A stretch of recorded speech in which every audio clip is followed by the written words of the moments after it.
Alright, guys, what's up? My name is Adam. Welcome back to this Standout podcast. Today, I am doing this episode solo. As with previous solo recordings, circumstance was not very kind to us, so you get to hear another monologue from me. Yay. I apologize in advance if my voice sounds awful. I've been a little sick lately, and I don't like taking a break from the podcast if I don't need to, so here I am doing a solo recording while I'm sick. So, just apologize if my voice is awful. For today's topic, I want to do something a little different. I don't necessarily want you to take everything I'm saying and apply it directly to your life. Now, that seems kind of contradictory to what we're doing here with the podcast. We're trying to disciple people and in some cases empower them, encourage them to do things for the gospel. But this time, the goal of this episode is to simply have you examine yourself. I simply want you to examine yourself. Compare your life, your lifestyle to the scriptures, especially those in the New Testament. Because what I'm going to talk about today is our false bravery when we think about how far we would go for the gospel. And now, my main example of this is facing persecution and even being threatened with death for the sake of the gospel. Because there are many Christians today who are being killed for the sake of the gospel. We don't see it in America very often, at least. So we tend to put it out of our minds. It's not under our noses, so therefore we don't really care about it. It's the unfortunate attitude that a lot of Christians have. But the reality is that every Christian living on earth is faced with the possibility of being killed for the gospel. Now, it's simply due to the nature of the gospel, due to the nature of the very message that Christ has given to us to proclaim. Jesus tells us plain and clear in John 16:33 that there will be persecution and tribulation in this world for his people. The Apostle Paul tells us in 2 Timothy, I believe it's chapter 3, verse 12, that all who desire to live a godly life will be persecuted. And then it's not necessarily recorded in the scriptures, though there are a couple of martyrs recorded for us in the Bible. History can tell us factually that thousands of Christians were martyred for the gospel. They were killed because of their faith. All of the apostles, except for John, were martyred. Peter, in my opinion, being the most notable and being crucified upside down. And it's Peter that I'm going to use for my example when talking about modern Christians and their bravery. A lot of people like to compare themselves to Peter, a bold and very powerful speaker for the gospel. We read in early chapters of Acts that he gave a sermon shortly after receiving the Holy Spirit that led to the conversion of 3,000 people in one day, which is awesome. All of us want to be like that. We all want to be able to convert that many people to the gospel. We all want to be that bold. We read how he was imprisoned, persecuted over and over again for the gospel. It isn't recorded for us in scriptures, but I heard from a very trustworthy source that Peter's persecution was so great at one point that his wife was murdered in front of him for the sake of the gospel, because he would not deny his faith. Now, no Christian wants a close loved one to be murdered for their faith, but all Christians want to have that level of boldness to not deny Christ, even when our most prized possessions, our most loved people in our lives are about to be taken from us. We don't want to deny Christ in those moments. But the sad truth of the matter is that many people are deluding themselves into believing that they are that brave, that they are bold enough to withstand persecution like the apostles and the early disciples did. They falsely believe that they have what it takes to stand up to that level of persecution, that when the time comes and they're threatened with death if they do not deny Christ, that they will choose to follow Christ.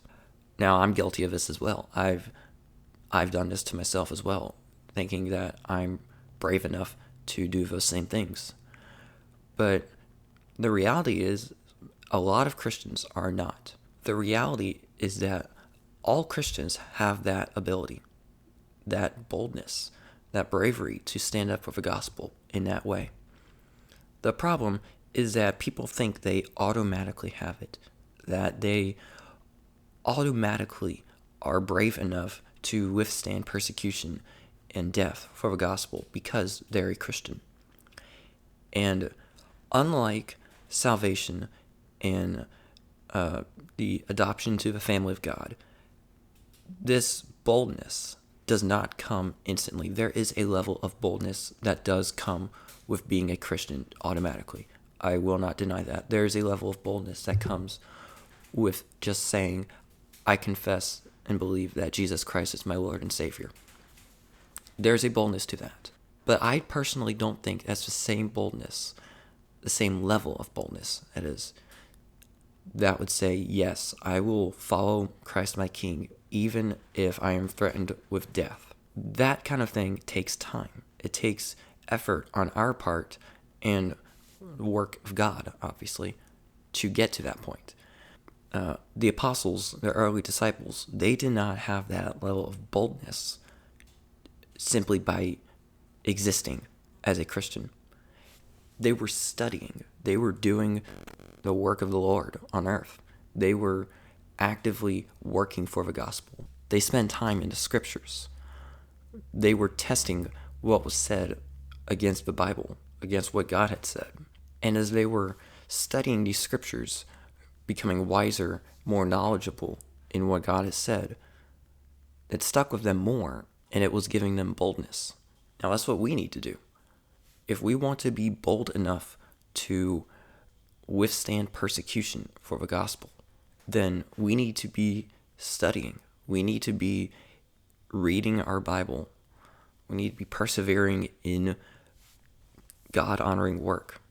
And that doesn't just mean serving in a church. It's going about your work, your school even, with a God-honoring attitude.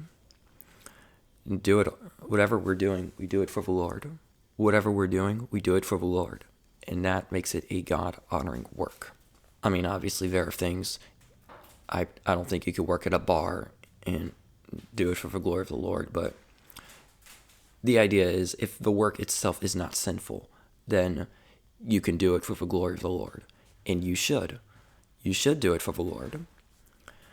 As we persevere in study and God-honoring work, then the Spirit will be working in us, preparing us for other work for the gospel. Another passage that comes to mind is Ephesians 2, verse 10, where it says we are God's workmanship. And then also, in general, the creation of mankind, we are shaped by God's hands. Psalm 139 was saying that God formed us in our mother's womb, putting us together before we were even born. God values his work, his creation. He values mankind as a whole, but especially his elect, the Christians. And no one would make something valuable and want it to be smashed.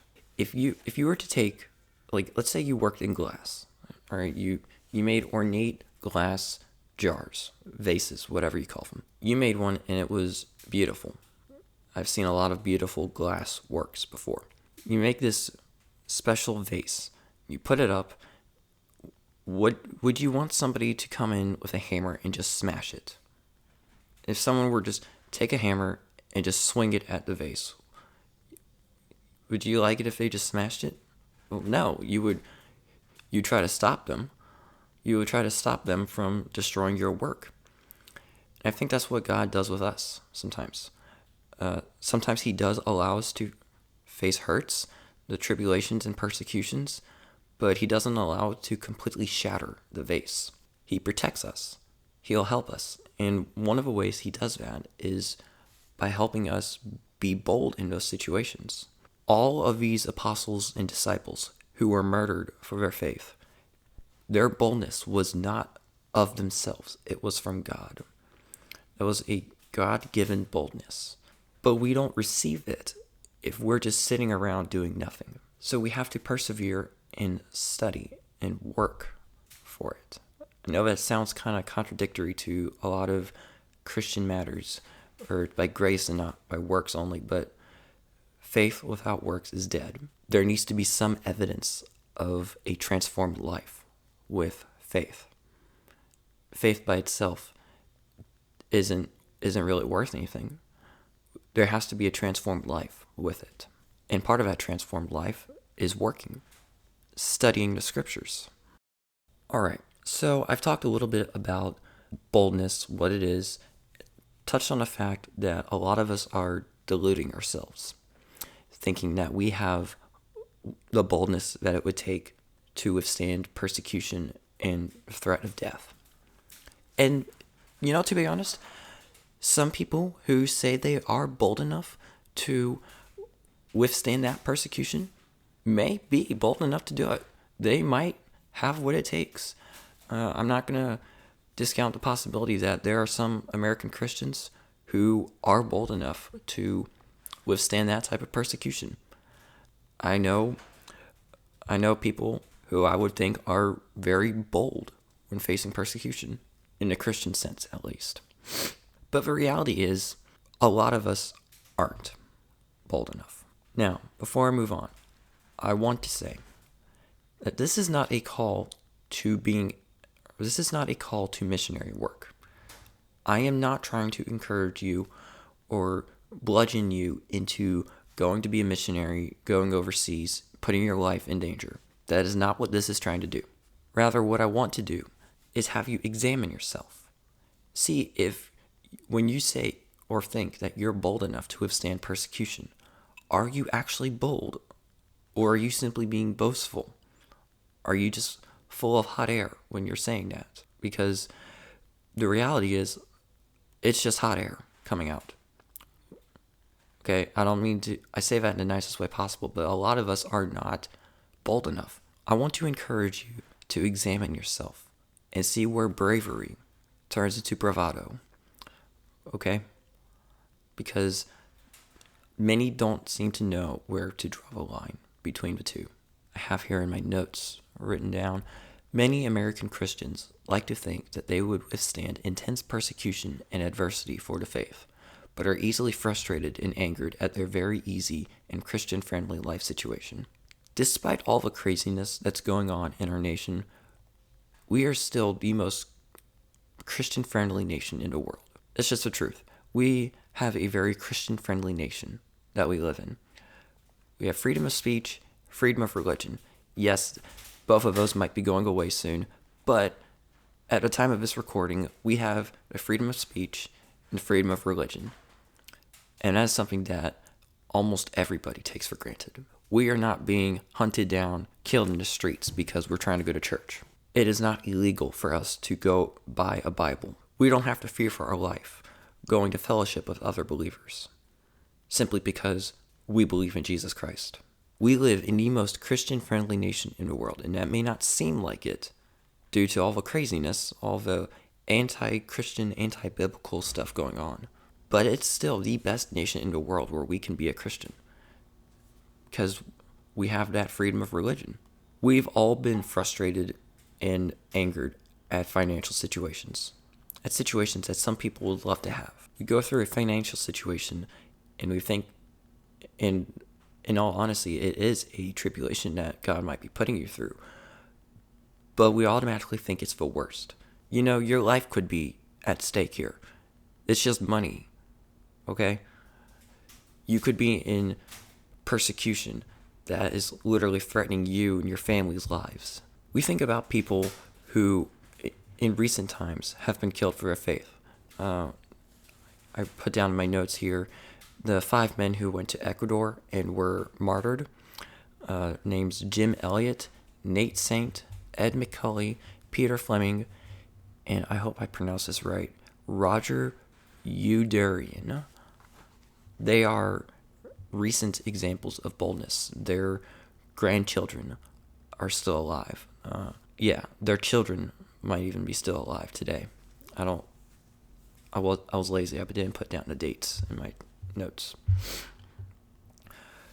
We like to think we would be like them, who they went to a foreign country, they tried to spread the gospel, and they were killed for it. I heard also from another source that they had a gun with them. They had the means of self-defense, and they chose not to because they believed that their deaths, that tribe of people could be converted. And they were right. Their wives, their children went after them, and they converted, I think, the whole tribe to Christianity. These 5 men's deaths, they led to a great work being done for the sake of the gospel. And again, we like to think we would be like that. We'd be noble and brave enough, bold enough to lay down our lives, even for a chance at somebody else converting to the gospel. But the sad truth is that we think that we're brave enough, but our bravery is actually bravado. And that we're just boasting. We all like to think of the Apostle Peter as this great man that he was, the apostle, the one whom Jesus said, "You are the rock on which I will build my church." But we forget that Peter wasn't always that bold. Remember, when the night of Jesus' crucifixion, Peter denied him 3 times. Before all that, in all the discussions Jesus had with his disciples, you see, Peter is very brash. He liked to talk a lot. Peter was the spokesman of the group. He was always jumping to conclusions, always the first to answer. But when his faith was tested, the night of Jesus' crucifixion, he ran. This is after he'd said, "Lord, I would never deny you. I would stand with you even in death." Well, not long after he said that, he fled.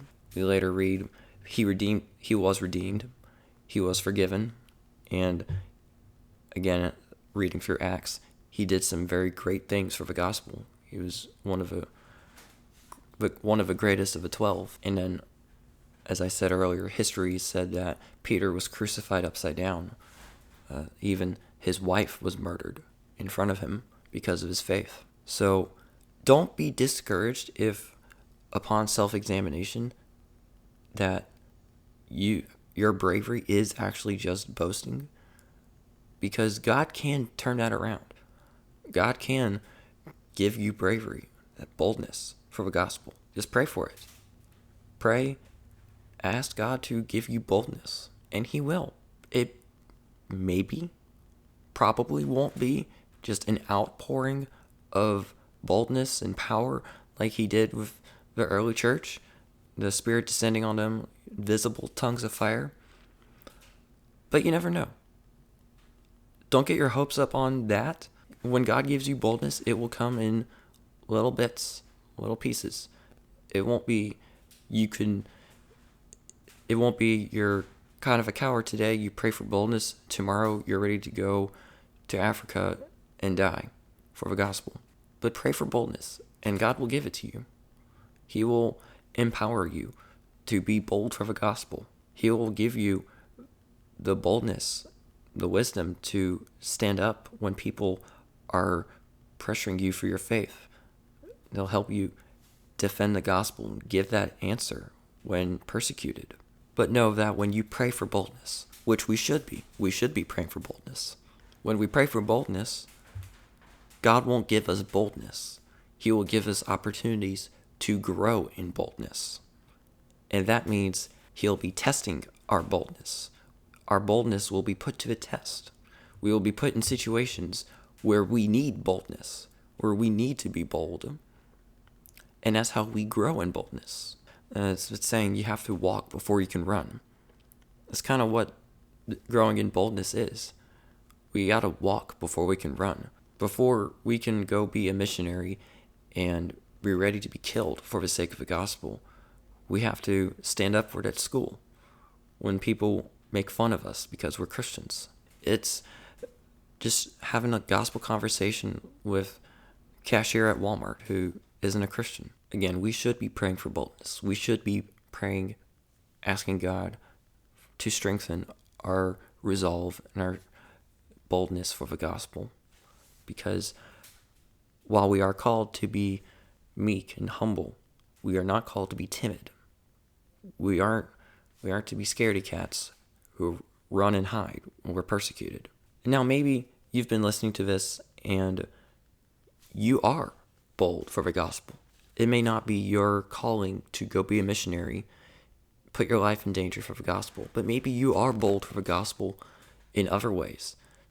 Running a Christian business, just faithfully attending church and actively participating in small groups, supporting weaker Christians in the faith, just having that gospel conversation with people that you meet, that you work with. And I'm sure there are bold people who are listening to this. If you're listening to this and you're bold for the sake of the gospel, then awesome.